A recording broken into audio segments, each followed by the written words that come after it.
Alright, so yeah, here's another another run. We're doing the Dead End Butcher this time. I've fought this guy several times with Chain already. You guys already know it's kind of not as easy as it could be. Let's see, we're taking... So I might change the stream up a little bit in this one. Not a whole lot, just a tiny bit. And I still don't... I took this off from last time, so we need this one. Okay. 29, 110, perfect. And then we're putting you... Nope, not there. You won't be bored with me around. Got a new ghost, come on. Let's show 'em what we've got. Now here's the... I hate how it resets it every time.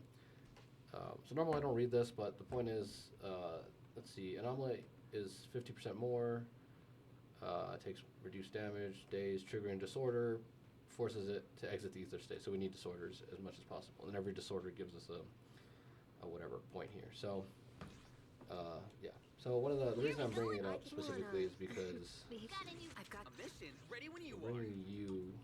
If you need help, call me anytime. I think you have mastery here. Yep. So this is as much mastery as we can get him. Fortunately, still kind of lackluster. Where are we going? Let's go. You won't be bored with me around. Geared. Yes, you are.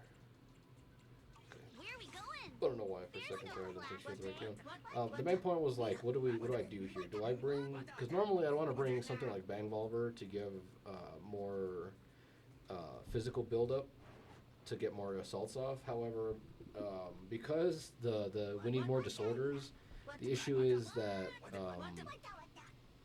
Seth can't build up his own like anomaly bar fast enough, so we need a slightly little helper. It's not a lot, but better than nothing. So unfortunately, we're still stuck using him because the meta is moving towards disorder more than it is towards just general, whatever. So Seth has fallen off a little bit just because he struggles as an anomaly unit. Like, he's an anomaly support unit, but he's not really an anomaly unit.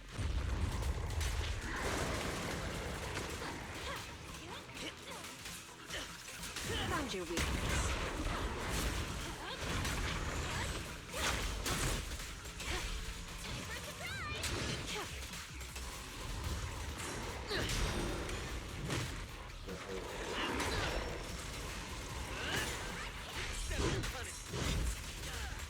You believe that? He usually changes. If he hits you with one of those, he changes. And I can't really let him get hit by him.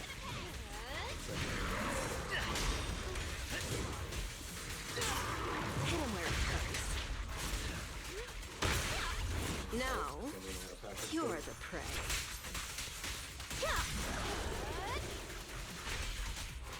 I'll make it.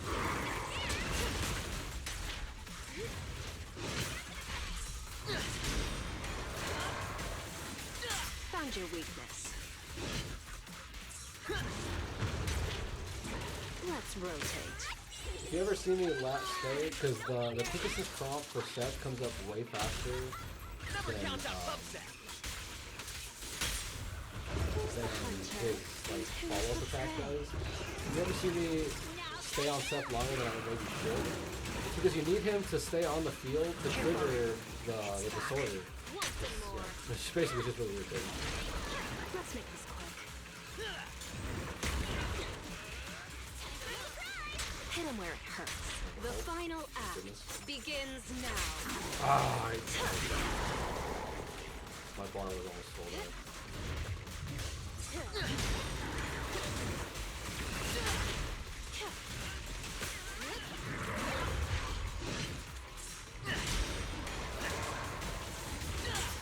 Found your weakness. I'll do my best.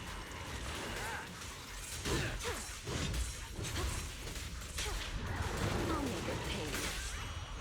Put your hands up. Normally I prefer to chain cancel, but because I need to disorder clock, I just have chain at the beginning. Don't get scared now. Hit him where it hurts. Here's a taste of the abyss. Because his chain attack actually does really good. I kind of that. Oops, sorry.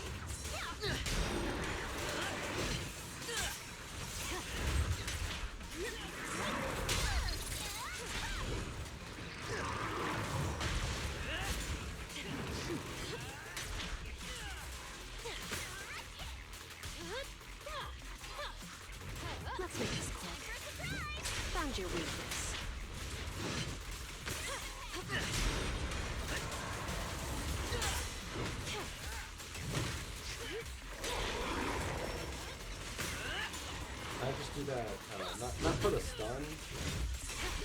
Even though I guess the stun's pretty good. I hate Seth dash so much. Never count out Like that Seth. stupid shield charge thing that he does. It always just wastes time. So I never want to do it. There's never a chance where I want to do it. Now, And he does it every single you're time. the Sure. prey. Not every time. Like if you do it right, he doesn't do it. But I hate it so much. It just takes so long. Let's see. 18 was as high as we got. Yeah, that wasn't. Again, this team kind of struggles a little bit just because Seth isn't really great at proccing disorder. If you had something like Vivian or Bernice, it'd be a lot better, but this is as good as we got. I'm kind of tempted. I might change this. Let's see what happens if we just go with Bang Volver here. Got a new go- What wanna? I'm curious to see if am I like if I overcap on Seth's anomaly, whatever. Where we go? Then- Let's go. You won't be bored with me around. Let's see. Yeah, because a lot of times Seth goes right, like he fills up the entire meter for his anomaly, but because because I don't leave him on the field long enough, he doesn't proc it always. So maybe there's times where it just stays up the entire time, and I can just kind of work around that.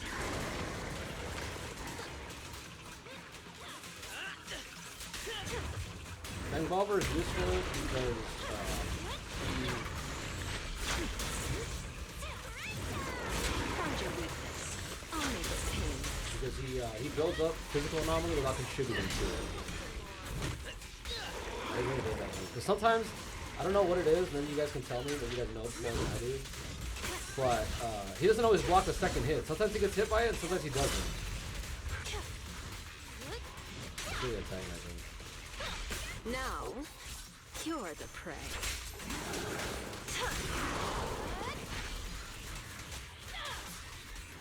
No escape.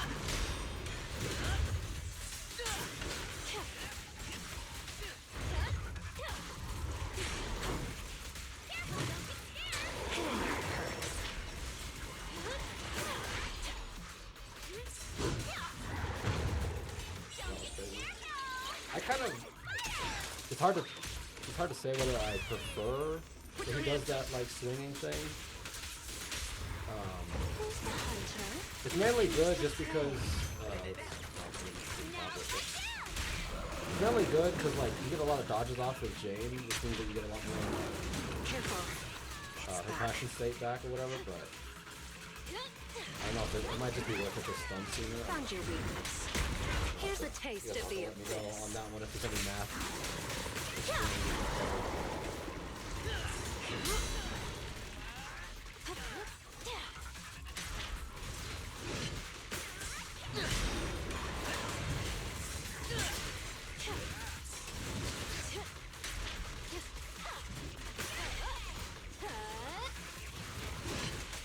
I'll do my best.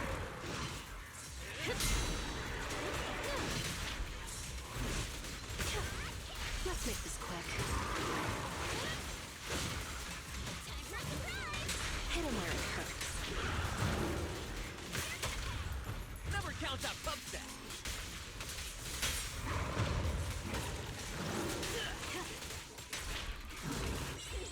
Come on! Don't be nervous! Careful. I bite. The final act begins now.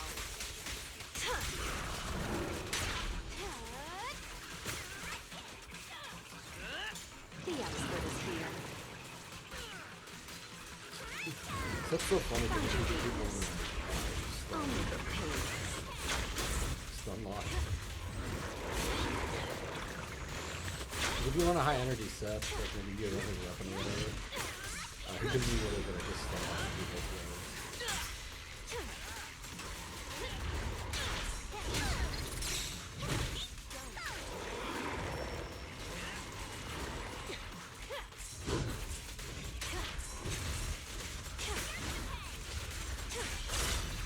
This no escape. Hit him where it hurts. Ah, how far did I get? especially when I'm using Jane specifically, it's really hard to pay attention to the timer, because the timer's in the top right-hand corner. Jane's passion bar is up in the top left. Oh my gosh, this is significantly worse.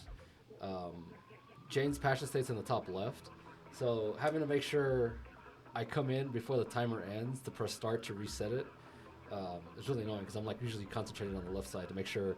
For one, you have to kind of make sure Jane's passion state is up. You have to make sure her buff is up before I trigger. And then I have to make sure not only, like if her buff is about to run out, I have to make sure Yuzuha has enough energy so that when I switch into her, she can use her EX special. And then again, the same thing with Seth, where it's like, if he's about to attack me, is it worth switching into Seth? Because if I swap into Seth and just do his defensive assist, it's not useful. He needs to do something in addition to that. So if I swap into Seth and he blocks an attack, he needs to have enough of his little meter to do his charged basic attack and then quick assist into Jane. So while she's on field, he's on field doing his enhanced basic attack. Or he needs to have enough EX special energy to be able to press his EX special right out of the defensive assist follow-up attack. So basically the point is micromanaging all these meters over here is really it's kind of annoying, but it's the main reason I like this team, because you're just more involved. There's a lot of stuff you have to keep track of, a lot of stuff you have to maintain. That's why your scores vary so drastically, right? I had 19,000 almost that first run, and now I have way less. And I actually thought I did better, funnily enough, managing all these meters. But maybe that it's 200, right? Let's go take a look at this. It gives you 200 points every time you trigger an anomaly, which means that I got 12 this time. How much? Why is it showing my weaker one? What happens? Oh, it's because I reset it. Last time it was 1,800, I think, right here. So that means I missed 3 extra disorders, and that 3 extra disorders, not only did it translate into less performance points, it also translated into way less damage. So I think I had it right originally where I wanted. Where are we going? Let's see. There's no class. I wanted the electrical bamboo. Should I Where are we want Do you want numbers? ready and waiting? Soldier 11 No. reporting. A mission ready when you are. There's so much like input delay on some of this stuff. Like as soon as you confirm it, there's a little bit of delay. So we're gonna try this again. This will probably be the last run, just because from here on out the run is the same. It's just that optimizing it, getting those little tweaks until I get the right amount of points later. But yeah, this rotation is not super friendly to this account. It's not bad. It's just there's no physical weakness enemies here. Is it a pilot physical weak? I feel like she is. Time to rotate.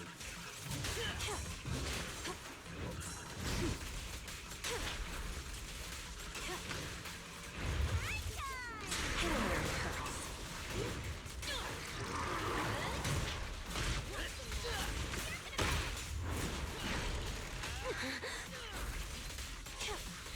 No escape. I'll do my best.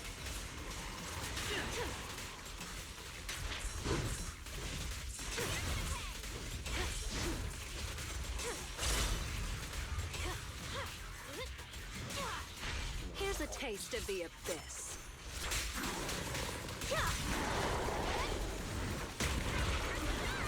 Found your weakness.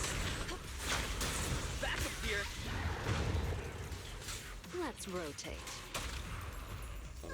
Put your hands up. You get in these really awkward positions like that. Where you're like, what do I do? It won't hurt for long, I promise. Now let down.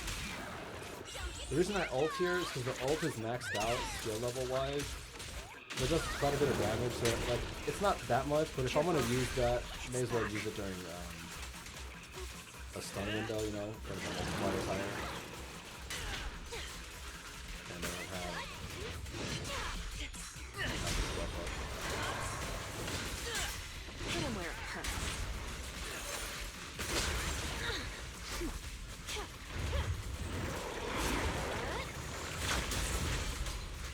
Let's make this quick.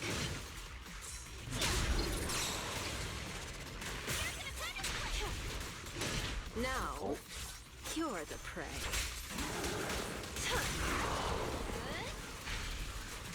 Want some more?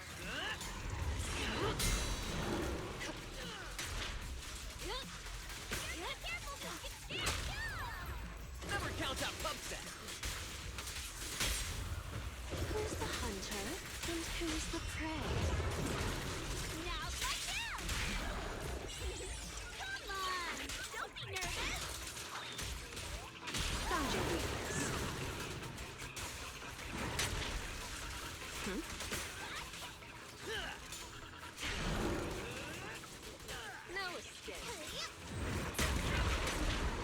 not switching it like this. Seth, reporting in.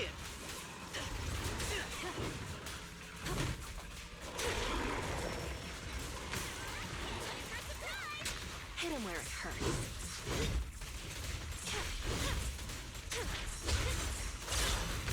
Oh my gosh.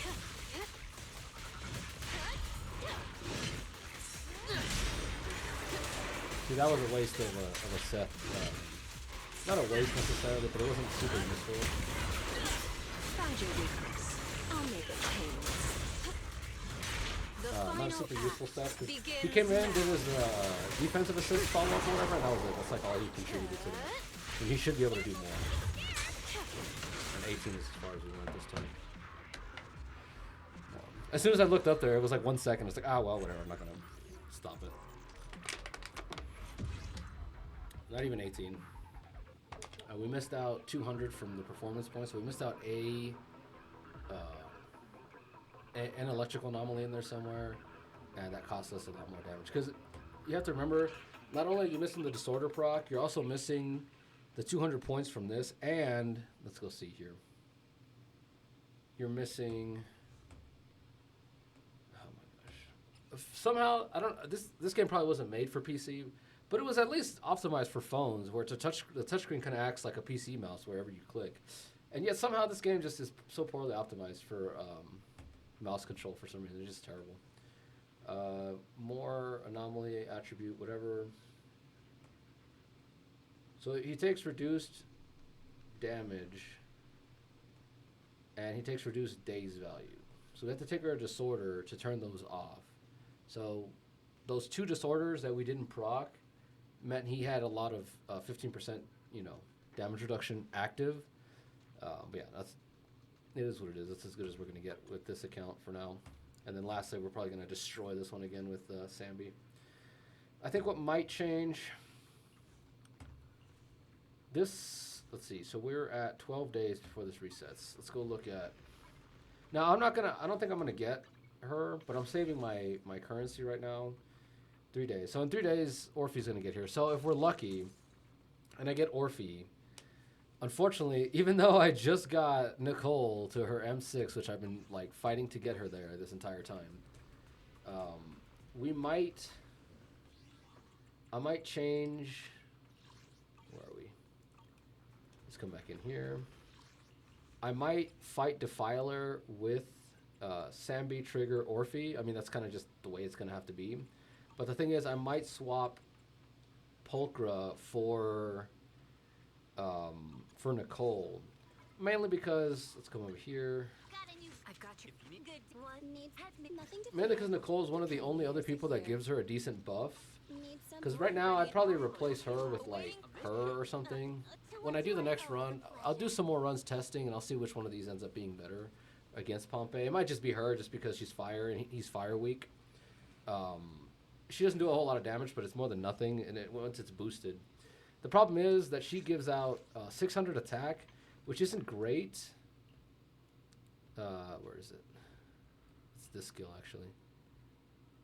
Yeah, up to a maximum 600. So she gives out 600 attack, which isn't great, but it's also not terrible. It's just, it doesn't scale well with sheer damage, or sheer force, but it does scale somewhat, right? It's not nothing, but it's also not a whole lot. I keep forgetting to show off the builds, but the builds haven't updated a lot.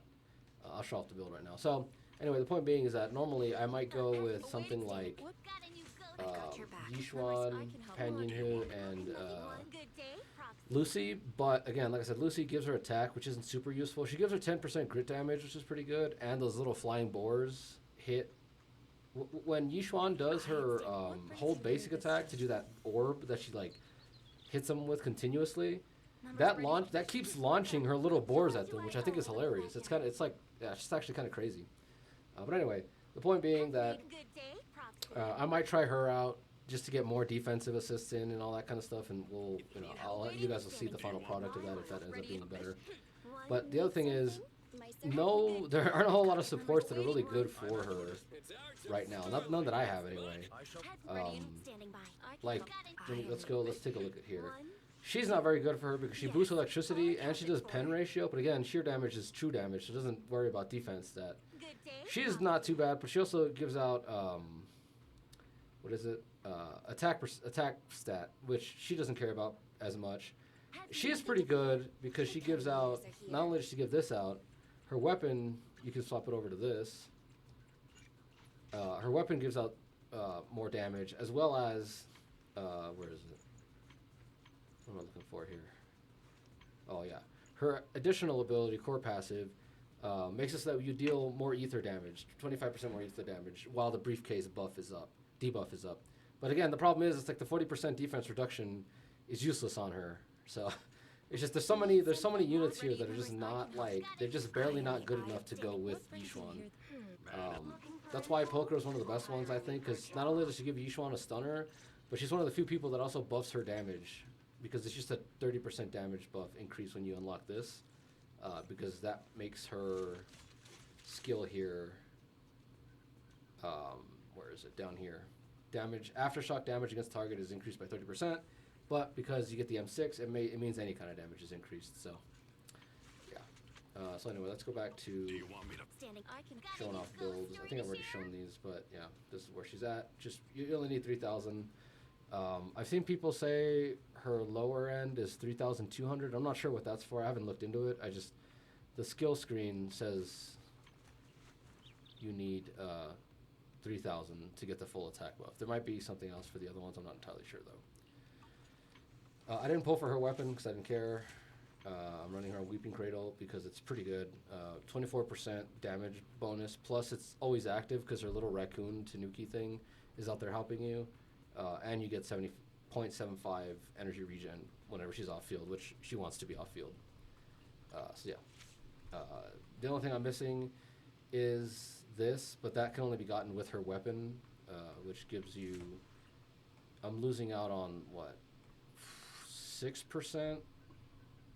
Yeah, 6% on both of these buffs, so I'm only getting 14% anomaly damage and 14% disorder damage. It's fine, it's not that big a deal. This is the set that I have her on. Fortunately, we got a pretty good set with this. Let's go look at Seth. Seth's build keeps changing because I just keep like wanting to do different things with it, but this is kind of where it's at. It's hard to give up the anomaly mastery. Like, everything's moving towards disorders, and disorder damage is super helpful, so I just kind of need him to be building up as much anomaly as possible. Seth's 3 stats that you need are anomaly proficiency, crit damage, and attack percentage. So, you know, obviously this piece is really good. The crit rate, I really don't need that. Again, crit rate. A lot of the stuff is just here just because I can't do anything else with it. I need attack percentage here. You can swap this to be anomaly proficiency or crit damage, but you kind of have to factor in which one's useful where. So if you do crit damage, the only thing that crit damage is helping with is his hold basic attack, his enhanced basic attack that you do, which isn't bad, but it's only one thing is taking advantage of that, right? Now, if you do anomaly proficiency, that means that his anomaly buildup or his anomaly procs are stronger, but again, he builds it so slowly that it's almost not worth it. The attack percentage, everything benefits from attack percentage. His shield gets bigger, his enhanced basic attack scales off of it better. His anomaly procs, anomaly still builds off of attack percentage, not as much as anomaly proficiency, but attack percentage is still fine. So the fact that attack just helps everything is generally useful is kind of why I go with that on here. And then again, attack percentage here, and then anomaly master here because you just kind of need it. Actually, I kind of need to replace this. This one's kind of trash. 2 crit damage, 1 anomaly proficiency. Yeah, I don't know why he didn't have this one to begin with. I'm giving you that one. That's better. Not by a whole lot, but still better.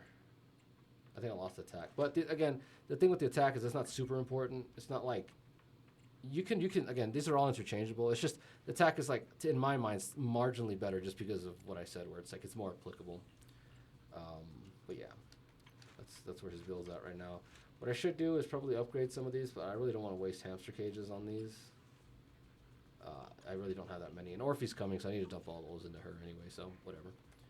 Then finally, my Jane. My Jane, I'm a lot more happy with her. Still not as good as I'd like her to be, but I'm slightly more content with where the build is currently. So almost 3,000 attack, 431 proficiency and 159 mastery. I kind of want to buff these at some point, but I can't be bothered right now. They don't do anything. Again, as an anomaly unit, your units don't scale off of these very well. It's just anomaly that it matters because you get the procs. But this is the build I ended up with. You don't need as much mastery on her because Yuzuha is physical and they're both stacking the physical, so why not just leave it at that. Here's the things: 2 rolls, maxed out, 3 rolls. This one's gonna be a while before I replace this one.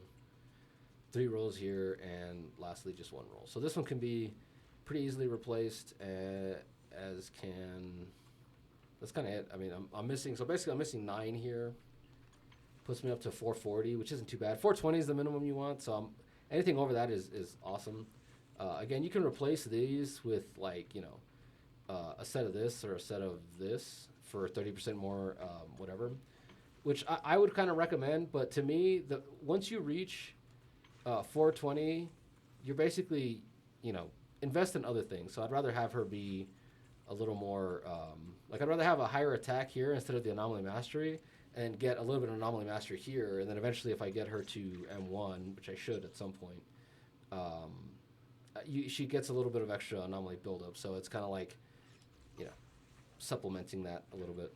Because if I get that and I have anomaly mastery here, I'm going to have to replace this eventually, right? So I'd rather just start where it is. But this build might not be super optimal. It's still kind of in the iffiness. But anyway, so that's that. I said the last one's going to be the filer, so I'll see you guys then.